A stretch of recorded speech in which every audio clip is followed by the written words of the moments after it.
Hi everyone, this is the second lesson of our tutorial series on design and analysis of algorithm. In our last lesson, we saw the definition of an algorithm and we also saw the purpose behind using the algorithm. And in this lesson, we will discuss about various characteristics of an algorithm. And once we complete the discussion on characteristics of algorithm, we will see the various terminologies or factors that are involved in studying an algorithm. Okay, so now let us start our discussion with these characteristics of algorithm. Okay, so now each and every algorithm should follow all and each and every of this characteristic. So now the first characteristic is saying unambiguous. Okay, so the meaning of unambiguous is there should not be any confusion in your algorithm. Okay, there should not be any confusion in terms of the steps. Whatever steps you have included in your algorithm, there must be a valid reason for using each and every step in your algorithm.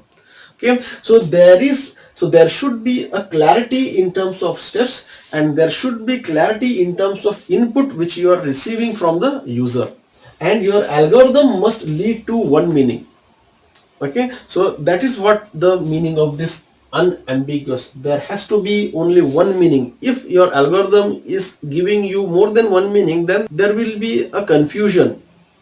Okay, so your algorithm should not have any confusion. Okay? Next characteristic is input. Your algorithm has to take one or more input from the user.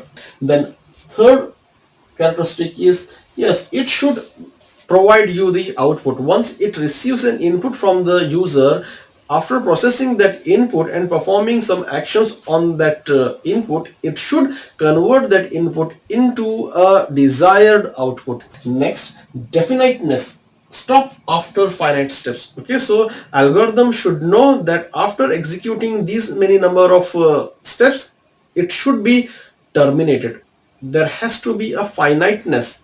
There should not be infinite steps for an algorithm. After executing some set of instructions, that algorithm has to stop itself. Okay, so that is what definiteness. So now next one is effectiveness. Provide correct output. Okay, your algorithm should have effectiveness in it in a way that it should not make any mistakes, or it should not make any problem in giving you the desired output. So there should not be any errors in the desired output. Your output should exactly match with the desired output. So that is what effectiveness. Your algorithm should provide the correct output. Next, sixth characteristic is feasibility. You just need to check it out, the requirement which you are looking for with the help of this algorithm. It is possible to achieve or not. Okay, so that is what feasibility, possible or not, whether it is possible to achieve that output or not. So that is the meaning of this feasibility characteristic. Then independent. Okay, so your algorithm has to be independent in nature. It has step by step direction in it. Okay, and as well as your algorithm to be used by many other programming languages. Okay, and it should have step by step directions in it. And now the last characteristic is termination. Okay, so each and every algorithm should have termination characteristic. After executing some instructions, your algorithm should automatically execute itself and provides you the output. Okay, so these are the various characteristics has to be present in each and every algorithm. Okay, so this is everything about characteristics of algorithm, and next we will discuss about the various terminologies or factors has to take care during the design of an algorithm, during the study of an algorithm. So here, if you want to study an algorithm, if you want to write an algorithm, then there are some major concepts or factors that you need to take care at the time of designing an algorithm. Okay, so now what are those terminologies or factors which will make an effect in the efficiency of an algorithm? All those things we'll be going to cover in this lesson. Okay, so now let us first start our discussion with the first point. So the first factor or terminology you need to take care at the time of studying the algorithm is the steps involved in developing an algorithm. Okay, so if you want to design an algorithm, then you need to take care that the steps that you are writing should be as less as possible. Okay, so that's what it's saying, steps involved in developing an algorithm. Okay, so you need to design an algorithm with as less as steps involved in it. Next, time and space requirement of an algorithm. Okay, so if you are studying about algorithm, then you need to take care that your algorithm should take less time and less memory of your system. Okay, so that is also one of the requirement of designing an efficient algorithm.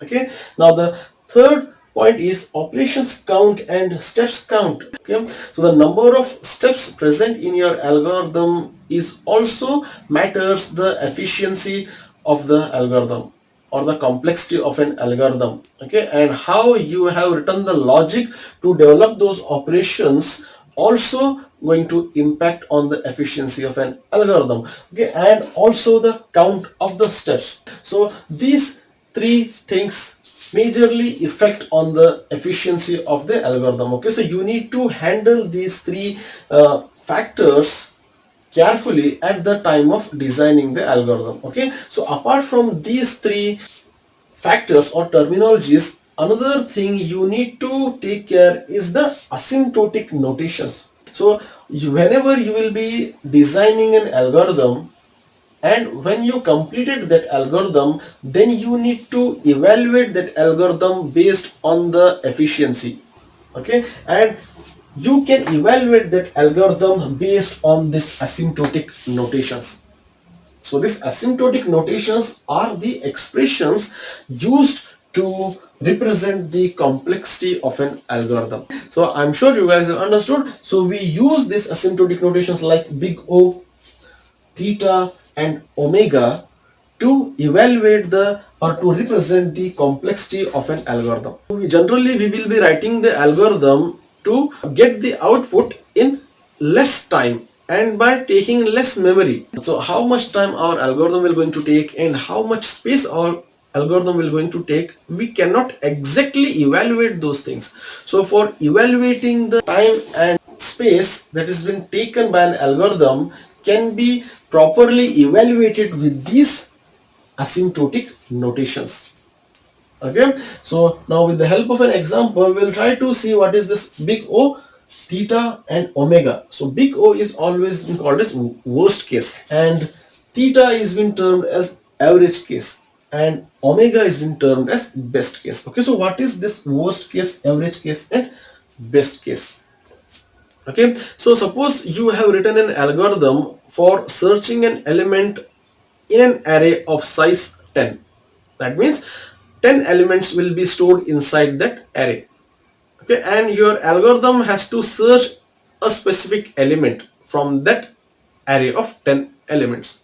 Okay, so now when your algorithm started searching that one element, and if that element which your algorithm is looking for is present in the last location of that array, so in that case your algorithm has to search that element one position after another position, one location of an array by another location of an array. So your algorithm has to run itself till the size n, till the size of the array. Okay, so that is the worst case scenario, and that worst case scenario will be represented with the big O notation. So if your algorithm is taking time equals to the size of that array, that means the element which your algorithm is looking for is present at the last position of an array. That means it is worst case scenario. Okay, and that is represented by big O notation. Okay, next, average case, that is been represented by theta. So okay, if the element which your algorithm is looking for is present somewhere in the middle of the array, okay, in that case your algorithm don't have to search till the end of the array. The moment when it reaches in the middle of the array, it will find that element. Okay, so that is what average case. So where your algorithm didn't has to search till the size of the array. Okay, and we have omega, which is then called as best case. Okay, so this may be possible that the element which your algorithm is looking for might be present in the first position of the array. Okay, so if it finds the element in the first position of the array, okay, so that is the best case, because it never has to spend too much of time in looking for that element in each and every position of that array. So that is what the best case scenario. So we will be going to evaluate the efficiency of an algorithm based on this worst case, average case, best case. Okay, and we will be using these asymptotic notations to represent the complexity of an algorithm. How effective is your algorithm will be going to judge on the basis of this asymptotic notations. Okay, so I'm sure you guys have understood what is the major factors that you need to take care at the time of designing the algorithm, and what is asymptotic notations and why you need to study this asymptotic notations.